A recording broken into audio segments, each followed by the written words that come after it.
ما تاسو ته مقدمه د ترمذي کې کړی ویلي ول علامه رشید احمد غنگوهی رحمه الله نم نقل کړیو.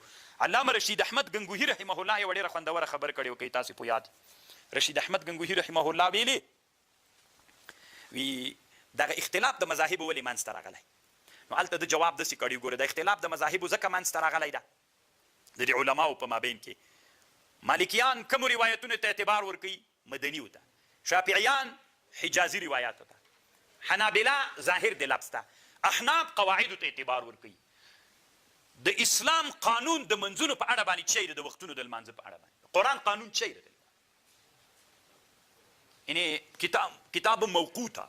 قانون د قرآن دا ده هر وخت هر مونځ به په چا کې کوي. تاسو طالبانو دا خبر چې رشید احمد غنگوهی رحمه الله کړی ډېره خوندوره ده. عام قانون ته به ګوري. قرآن چې یو قانون کې ښودلی ده قانون دا ده چې هر وخت مونځ به په خپل وخت کې کوي، یو وخت مونځ په بل وخت کې نه صحیح کېږي. دا قانون سو. دغه قانون سره چې احادیث معارض راغلل، خبر احاد معارض راغلل، څوک به کوي؟ تاویل به کوي. والله طالبانو ان مذهب الاحناف هنا حق. کنه طالبانو دا ډېر ښه خوند کوي. الله د افغانستان کې د حدیثو سلسله داسې روانه کړي. پرون موږ فکر وکړو طالبانو له غونډې ور واوښتلو.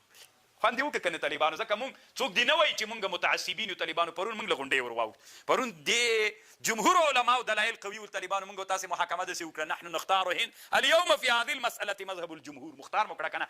حنفیت له کنډو نه ور واوښتلو. نن طالبانو د موږ مسأله، نن د موږ دلیل حق دي. نن طالبانو له کنډو نه څوک را واوښتل؟ مالکیان هم را واوښتل، شافعیان هم را واوښتل، ابن حجر را واوښته که نه؟ امام الحرمین هم را واوښته، قرطبي مالکي هم را واوښته، او شوکاني او د هند غیر مقلد عبدالرحمن مبارک فوري رحمهم الله دوی هم را واوښتل. خبر خو پوهېږي. کله کله طالبانو بعضې مولیانو ته دا زور ورکوي چې ته د غیر مقلدینو نومونه یادې رحمه الله ولې ورسره وایي. ولې ما د ده پلار دښمني ده. دا خو علمي اختلاف د مو دی کوو. د هم طالبانو څېړنه کوي چې حدیثو کې داسې ده او داسې ده. نو طالبانو د ده خو د پلارو د نیکه دښمني نه ده طالبانو. دا نه نر غوندې به طالبانو ورسره وایي رحمهم الله. لکه هر چا چې دا علمي تحقیق کړی دا د الله د رضا دپاره کړی. معارضه راغلي چا دا رایه مختاره کړې، چا دا مختاره کړې، چا دا مختاره کړې. نن قرآن قانون څه شی ده چې هر مانځه دپاره څوک ده؟ وقت. دې حدیث کې نو بیا ولې وایي چې جمع وسوله ماسپښین او مازدیګر یو وخت یې وکړل. نو چې قاعدې او د قانون د اسلام سره خبرې واحد څوک راغی؟